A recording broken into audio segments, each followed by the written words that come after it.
ఆంధ్రప్రదేశ్ రాష్ట్రంలో ఎన్నికలకు సమయం దగ్గర పడుతున్న తరుణంలో ఒక షాకింగ్ ట్విస్ట్ చోటు చేసుకుంది. ఏపీలో జగన్పై దాడి కేసులో సుదీర్ఘకాలం శిక్షణ అనుభవించిన కోడికత్తి శ్రీను రాజకీయాల్లోకి ఎంట్రీ ఇచ్చారు.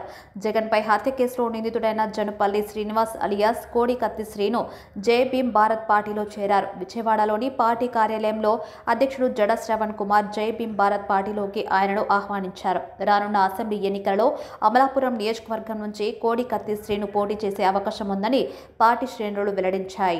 ఇదిలా ఉంటే జైలు జీవితం తనలో చాలా పరివర్తన తీసుకొచ్చిందని, తాను ఎన్నికలలో పోటీ చేయాలని నిర్ణయం తీసుకున్నారని కోడికత్తి శ్రీను వెల్లడించారు. ఏ పార్టీ అవకాశం ఇవ్వకపోతే స్వతంత్ర అభ్యర్థిగా ఆయన బరిలోకి దిగుతానని జై భీమ్ భారత పార్టీలో చేరిక ముందు పేర్కొన్న ఆయన, అన్యాయానికి గురవుతున్న ప్రజల పక్షాన పోరాటం చేయడానికి తాను రాజకీయాల్లోకి వస్తున్నట్లు చెప్పారు. ఇదిలా ఉంటే ఇప్పటికే మాజీ మంత్రి వివేకానందరెడ్డి హత్య కేసులో అప్రూవర్గా మారిన దస్తగిరి జై భీమ్ భారత్ పార్టీలో చేరారు. పులివెందుల నుంచి జగన్మోహన్ రెడ్డిపై జై భీమ్ భారత్ పార్టీ తరపున దస్తగిరి పోటీ చేస్తానని ప్రకటించారు. ఈ క్రమంలో కోడికత్తి శ్రీను కూడా జై భీమ్ భారత్ పార్టీలో చేరడం ఆసక్తిని కలిగిస్తుంది.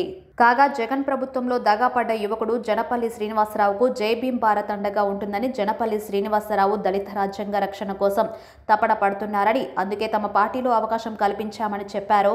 జై భీమ్ భారత్ పార్టీ అధ్యక్షుడు జడ శ్రవణ్ కుమార్ కుట్రలు కుతంత్రాలు చేసే రాజకీయాలు మారాలని ఆయన పేర్కొన్నారు. యువతను జై భీమ్ భారత్ పార్టీ ఆహ్వానిస్తుందని స్పష్టం చేశారు.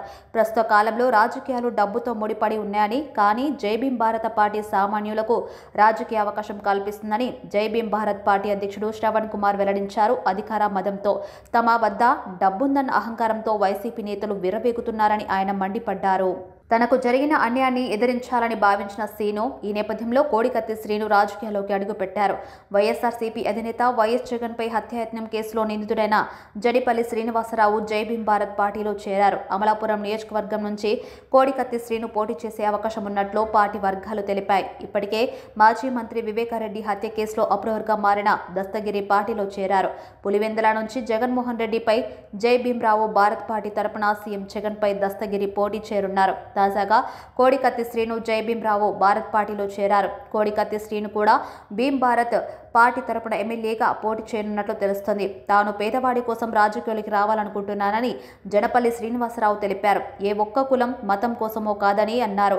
చట్టసభల్లో అడుగు పెట్టాలని, పేదల సమస్యల కోసం పోరాడాలని నిర్ణయం తీసుకున్నానని చెప్పారు. అమలాపురం నుంచి ఎమ్మెల్యేగా పోటీ చేయబోతున్నానని కోడికత్తి శ్రీను తెలిపారు. కుట్రలు కుతంత్రాలు చేసే రాజకీయాలు మారాలన్నారు భీమ్ భారత్ పార్టీ అధ్యక్షుడు జడ శ్రవణ్ కుమార్. జగన్ ప్రభుత్వంలో దగాపడ్డ యువకుడు జనపల్లి శ్రీనివాసరావు దళిత రాజ్యాంగ రక్షణ కోసం తపన పడుతున్నారని చెప్పారు. రాజకీయాల్లో జనపల్లి శ్రీనివాసరావు రాణించాలని మనస్ఫూర్తిగా కోరుకుంటున్నానన్నారు. పులివెందుల నుంచి ముఖ్యమంత్రి జగన్పై భీమ్ భారత్ పార్టీ నుంచి దస్తగిరి పోటీ చేస్తున్నారని ప్రకటించారు. యువతను భీమ్ భారత్ పార్టీ స్వాగతిస్తుందని తెలిపారు. ఈ రోజుల్లో రాజకీయం డబ్బుతో ముడిపడి ఉందని అన్నారు. భీమ్ భారత్ పార్టీ నా సామాన్యులకు రాజకీయ అవకాశం కల్పిస్తుందన్నారు. డబ్బు, అధికార మదంతో వైఎస్ఆర్సీపీ నేతలు విర్రవీగుతున్నారని మండిపడ్డారు. రానున్న అసెంబ్లీలో బడుగు బలహీన వర్గాల తరపున తన గొంతు వినిపిస్తానని జనిపల్లి శ్రీనివాస్ ప్రకటించాడు. వైసీపీ అధ్యక్షుడు వైఎస్ జగన్పై హత్యాయత్నం కేసులో నిందితుడైన జనిపల్లి శ్రీనివాసరావు జై భీమ్ భారత్ పార్టీలో చేరారు. కోడికత్తి కేసు నిందితుడు శ్రీనివాసరావుకు ఏపీ హైకోర్టు బెయిల్ గత నెలలో మంజూరు చేసింది. కేసు గురించి మీడియాతో మాట్లాడవద్దని హైకోర్టు ఆదేశించింది. దాదాపు 5 ఏళ్లుగా నిందితుడు రిమాండ్లో ఉన్నారు. జగన్పై దాడి కేసు నిందితుడికి బెయిల్ మంజూరు చేయాలంటూ అఖిలపక్షం ఆధ్వర్యంలో ఆందోళనలు నిర్వహించారు. 2019 ఎన్నికలకు ముందు విశాఖ ఎయిర్పోర్ట్లో ప్రతిపక్ష నాయకుడిగా ఉన్న జగన్పై దాడి జరిగింది. 2023 వరకు విజయవాడలోని ఎన్ఐఏ కోర్టులో విచారిస్తున్న కోడికత్తి కేసును విశాఖపట్నంలో కొత్తగా ఏర్పాటయ్యే ఎన్ఐఏ కోర్టుకు బదిలీ చేశారు. ఈ కేసులో సాక్ష్యం ఇవ్వాల్సిందిగా పలుమార్లు సీఎం జగన్మోహన్ రెడ్డికి నోటీసులు జారీ చేసిన రకరకాల కారణాలతో హాజరు కాలేదు. మరోవైపు వైసీపీ అధినేత జగన్పై కోడికత్తి ఘటనలో కుట్రకోణం లేదని ఎన్ఐఏ గత ఏడాది కోర్టు విచారణలో స్పష్టం చేసింది. ఆ సమయంలో రెస్టారెంట్ యాజమాని హర్షవర్ధన్ కు కూడా ఘటనతో సంబంధం లేదని స్పష్టం చేసింది.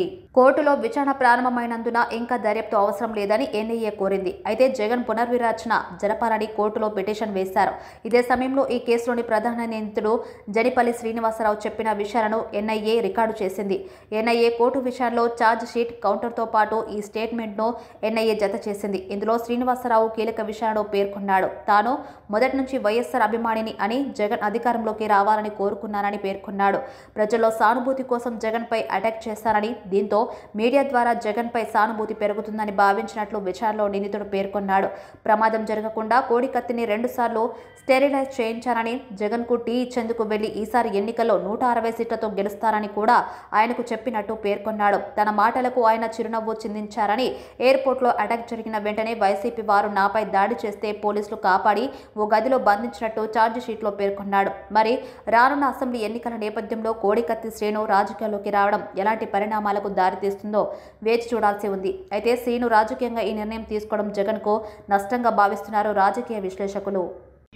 దళిత బిడ్డ, ప్రతి బహుజన బిడ్డ, ప్రతి ఒక్కళ్ళు సంతోషంగా ఉండాలి, ప్రతి ఒక్కళ్ళకి ఉపాధి కావాలి, ప్రతి ఒక్కళ్ళకి బతుకు తెరువు వాళ్ళ సొంత కాళ్ళ మీద నిలబడాలని ఆలోచించే అతి కొద్ది మందిలో నా పక్కనే ఉన్నటువంటి శ్రీనివాస్ గారు. నిజంగా ఒక తమ్ముడిగా ఈ రాష్ట్రంలో అణగారిన వర్గాల జాతిలో పుట్టినటువంటి బిడ్డగా నేనైతే గర్విస్తున్నా. ఈరోజు దగాపడ్డ దళిత బిడ్డల్లో ఒక బిడ్డ మా తమ్ముడు. సరే, నేను వివరాల్లోకి వెళ్ళను, అది రాష్ట్ర ప్రజలందరికీ కూడా తెలుసు. కోర్టు పరిధిలో ఉంది కాబట్టి మీరు కానీ శ్రీనివాస్ కానీ దాని గురించి మాట్లాడు. కానీ నేను మీ ద్వారా రాష్ట్ర ప్రజలందరికీ తెలియపరిచేది ఏంటి అంటే, రాజకీయాలు అనేవి చాలా ఫ్రీగా, ఫెయిర్గా, ట్రాన్స్పరెంట్గా ప్రజల వద్దకు వెళ్ళి ఆ రాజకీయాలను చేయాల్సిన పరిస్థితుల్లో కుట్రలతోటి, కుతంత్రాలతోటి రాజకీయాలు చేసే రాజకీయ